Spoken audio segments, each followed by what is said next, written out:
Hello mga kapar-parent, ngayon naman ang pag-uusapan natin ay ang mga behavior ng ating mga aso at ang mga posisyon nila kapag sila ay natutulog. Maaaring ang ilan ay hindi pinapansin kung paano ba natutulog ang ating mga aso. Alam nyo ba na ang mga posisyon ng ating mga aso ay may ibig sabihin? Kung isa kang par-parent, dapat alam mo ito. Ang una sa ating listahan ay kapag ang ating aso ay naghuhukay. O yung kinakamot muna yung lugar kung saan siya hihiga. Kadalasan napapansin natin yun, di ba? Pag hindi naghuhukay, kinakamot niya yung lugar kung saan niya gustong humiga. Maaari yung aso ay giniginaw. Minsan, ang sign nun ay territorial behavior. Parang sinasabi niya na itong lugar na ito ay akin. Lying on your clothes. Ito ay nagpapahiwatig na mahal ka ng iyong aso. At gusto niya na aamoy ka niya kahit na siya ay natutulog. Kaya kapag nakita mo ang iyong aso ay natutulog sa iyong damit, huwag mo siyang pagagalitan kasi ang ibig sabihin nun ay tiwala siya na nandyan ka lang sa tabi niya kahit siya ay natutulog. Sa simpleng pagtulog at posisyon ng ating mga aso ay naipararating nila sa atin kung ano ang kanilang nararamdaman. Side sleeping or yung nakahiga ng patagilid.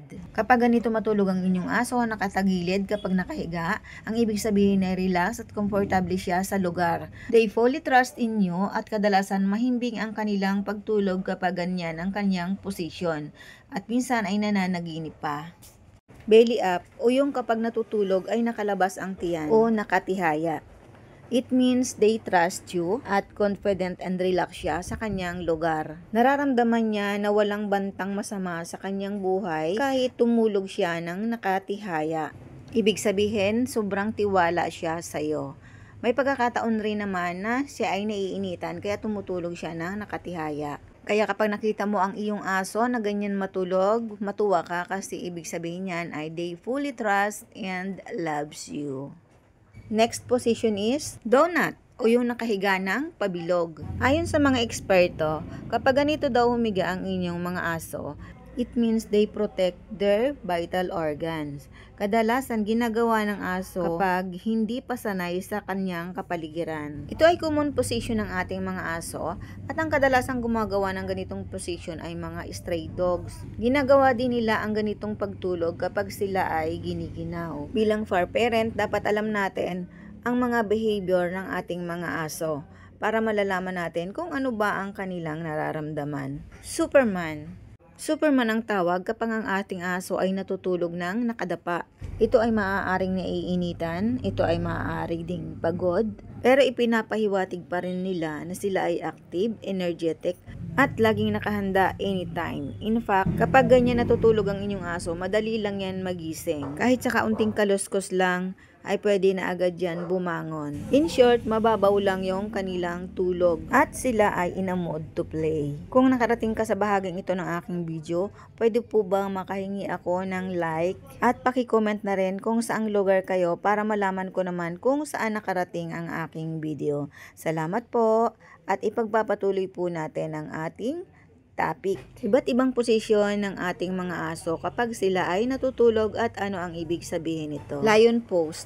Kapag ang aso natin ay nakahiga na nakapatong ang ulo sa kanilang mga paa, ito ay kadalasang mababaw lang ang kanilang tulog. Madali silang magising at maaaring sila ay nagpapahinga lang. Maaaring naghihintay o nag-aabang ng pagkain. O kaya naman ay gusto nilang makipaglaro. Kung gusto niyo po ang mga ganitong topic, ay mag-subscribe na po kayo sa aking channel.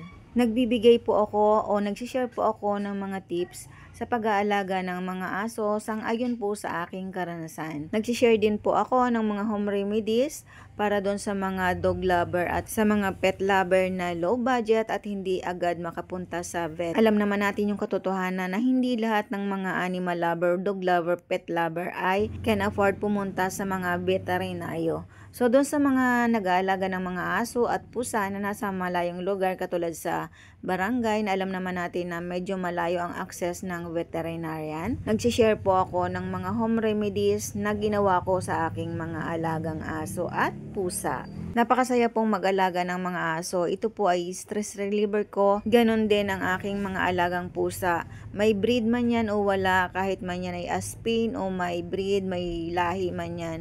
Mahal na mahal ko po sila at ito po ang kasama ko sa araw-araw. Sa simpleng panonood nyo po ng aking video na hindi kayo mag-i-skip ng ads, ay matutulungan nyo po sila sa pamamagitan ng panonood nyo lagi ng aking videos na hindi mag-i-skip ng ads. Thank you for watching!